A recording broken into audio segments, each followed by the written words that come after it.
देखिए, जब परमेश्वर आपको पकड़ा है वो अंत तक आपके साथ रहेगा। उसने तो वायदा किया है कि आपको स्वर्ग भी ले जाएगा। वो अगर बीच में आपको छोड़ा तो स्वर्ग कैसे लेके जाएगा? हालेलुया। वो प्रेम करता है आपको। बस हमें करना क्या है? हमें लगातार प्रार्थना करना है। जितना आप प्रार्थना करेंगे, रोज जब आप प्रार्थना करते हैं, आपका संबंध परमेश्वर के साथ अच्छा होता है। और जिस भी व्यक्ति के साथ जब एक व्यक्ति का संबंध अच्छा होता है तो वो व्यक्ति अगले व्यक्ति की किसी भी परिस्थिति में वो उसकी मदद करता है। वैसे हमारा परमेश्वर है। जब हम प्रार्थना करते हैं, हमारा उसके साथ संबंध बेहतर होता जाता है। और एक समय आता है कि लोग कहते हैं कि ये व्यक्ति तो पहले गरीबी में था, आज कैसे इसके सब बच्चे नौकरी पा गए। ये तो पहले मारा मारा फिरता था, आज कैसे अच्छा हो गया। लोग इसको गाली देते थे, आज इसकी लोग प्रशंसा करते हैं। इसका पति नशा करता था, कैसे आज सुधर गया। ये सब संभव है प्रार्थना के द्वारा। हालेलुया। इसलिए बाइबल कहता है हियाव नहीं छोड़ना है। जब आप हियाव छोड़ देते हैं, इसका मतलब आप ऐलान कर देते हैं कि मैं हार चुका हूं। जब बाइबल हमें बताता है हियाव ना छोड़े, यीशु हमें कहता है हियाव ना छोड़े, इसका मतलब ऐसा समय आएगा, ऐसी परिस्थिति आएगी कि वो व्यक्ति सोचेगा कि मैं हियाव छोड़ दूं, अब प्रार्थना करना बंद ही कर दूं। परंतु उस समय स्थिर रहना है। परमेश्वर आपकी प्रार्थनाओं का जवाब देगा। और जब वो जवाब देगा तो आप भी जवाब देने वाले बनेंगे। जो व्यक्ति आपको गाली देते थे, आप मुख से नहीं कहेंगे, परंतु वो खुद आपकी प्रशंसा करेंगे कि हां, ये भाई, ये परिवार सचमुच आज बदला हुआ है, कुछ तो इसके जीवन में हुआ है। आमीन। देखिए, जो दृष्टांत मैं आपको बताना चाहता हूं, 2 पद से इसमें लिखा है, किसी नगर में एक न्यायी रहता था। एक न्यायी मतलब न्याय करने वाला व्यक्ति, कि उस नगर का वो न्याय करता था। बाइबल आगे कहता है कि वो ना परमेश्वर से डरता था, ना किसी मनुष्य की परवाह करता था। उसके अंदर परमेश्वर का डर नहीं था। ये यीशु मसीह उदाहरण दे रहा है अपने लोगों को कि एक न्यायी था। वो न्यायी परमेश्वर से नहीं डरता था और ना मनुष्य की परवाह करता था। तो आप समझिए वो व्यक्ति किस तरीके से न्याय करेगा। वो अपने मन के अनुसार कुछ भी न्याय कर देगा। जो व्यक्ति परमेश्वर से नहीं डरता, न किसी मनुष्य की परवाह करता है। लेकिन एक बात कहता है 3 पद में, उसी नगर में एक विधवा भी रहती थी, जो उसके पास आकर कहा करती थी, मेरा न्याय चुकाकर मुझे मुद्दई से बचा। वो लगातार आया करती थी, डेली लगातार उस न्यायी के पास आती थी। कौन से न्यायी?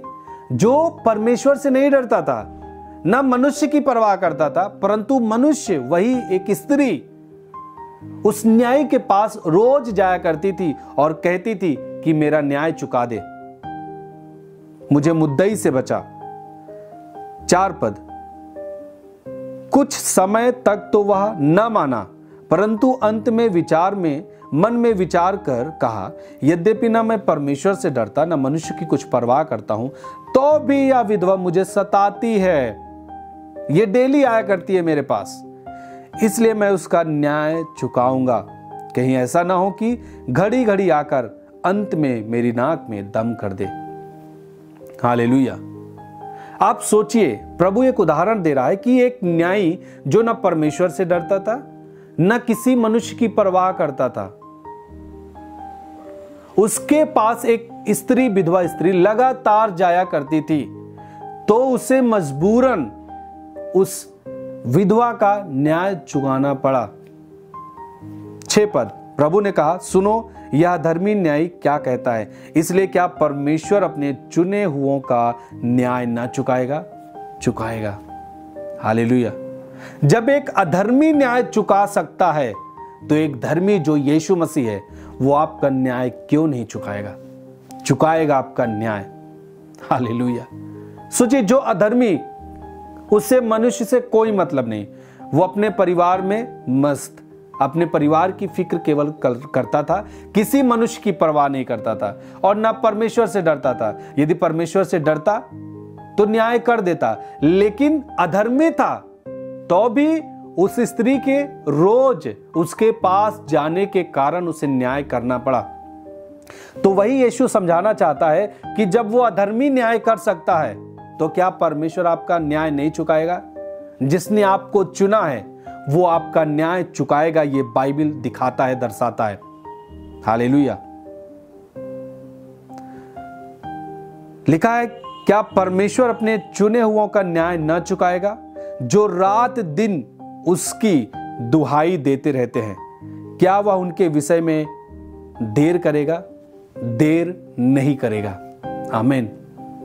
आपको लगता है, हमें लगता है देर हो रहा है, लेकिन जो रिजल्ट आएगा वो समझा देगा कि वो देर नहीं, वो भलाई है जो परमेश्वर और भी करना चाहता था हमारे जीवन के लिए। हालेलुया। आप क्या सोचते हैं कि परमेश्वर के दास जो जेल में हैं, कि करीबन 3 महीने होने वाले हैं, 11 तारीख जब आएगा उसमें प्रभु के दास का जेल जाना करीबन 3 महीने हो जाएगा। मेरा यह मानना है कि हम सब प्रार्थना कर रहे हैं, परमेश्वर के दास भी प्रार्थना कर रहे हैं। बहुत सारे मैन ऑफ गॉड जो भारत में है, भारत के बाहर है, बहुत सारे लोग प्रार्थनाओं को लगातार कर रहे हैं परमेश्वर के दास के लिए। और चर्च जो आप है, आप भी प्रार्थना कर रहे हैं, उनकी फैमिली प्रार्थना कर रही है। तो जब हम प्रार्थना कर रहे हैं, इसका मतलब यह नहीं कि अब क्या होगा, अब हमें हियाव को छोड़ देना चाहिए, अब प्रार्थना बंद कर देनी चाहिए, क्योंकि परमेश्वर नहीं सुन रहा। वो हमने कब तक रोज प्रार्थना की, कभी क्या हो जाता है, कभी पुलिस समय मांग लेती है, कभी कोई अलग अलग चीजें आ जाती हैं, लेकिन क्यों जमानत नहीं हो रही है? मैं आपको बताना चाहता हूं, मेरा ये विश्वास है, मेरा ये मानना है कि आने वाले समय में जो रिजल्ट आने वाला है, हम गवाही देंगे कि हाँ, देर हुआ, लेकिन परमेश्वर की योजना कुछ बड़ी थी और वो योजना आपको पता लगेगी। वो रिजल्ट जो समय ये ले रहा है, इसका जो समय है, ये समय का पूरा जो हमारा प्रतिफल है वो आने वाले समय में दिखेगा। हालेलुया। परमेश्वर जब भी प्रार्थना के द्वारा हम अपने जीवन में ठीक रहें, बस हम परमेश्वर के वचन के अनुसार रहें, चर्च प्रभु के वचन के अनुसार है, परमेश्वर के दास प्रभु के वचन के अनुसार हैं, तो हमारा फेथ होना चाहिए कि प्रभु जो करेगा वो बेस्ट करेगा, क्योंकि हम लगातार प्रार्थना कर रहे हैं, हम हियाव नहीं छोड़ रहे हैं। हालेलुया। जब एक व्यक्ति हियाव नहीं छोड़ता तो परमेश्वर उस समय को जो हमने गवाया है, जो हमारा समय का नुकसान हुआ है, सेवकाई का जो नुकसान हुआ है, आने वाले समय में कई गुना उसका हम प्रतिफल को देखेंगे यीशु मसीह के नाम में। हालेलुया। ये चाहे सेवकाई की बात हो, चाहे आपके फैमिली की बात हो, आपके खुद के जीवन की बात हो, जो कुछ आपका समय खोया है वो सब कुछ आपका समय वापस होगा। परमेश्वर कई गुना उसको आपके जीवन में वापस देगा। हालेलुया। शैतान ने जो कुछ आपका चुराया है वो कई गुना वापस उसे भरना होगा। आमीन। क्योंकि परमेश्वर के लोगों का जो रिजल्ट है वो हमेशा बेहतर ही होता है।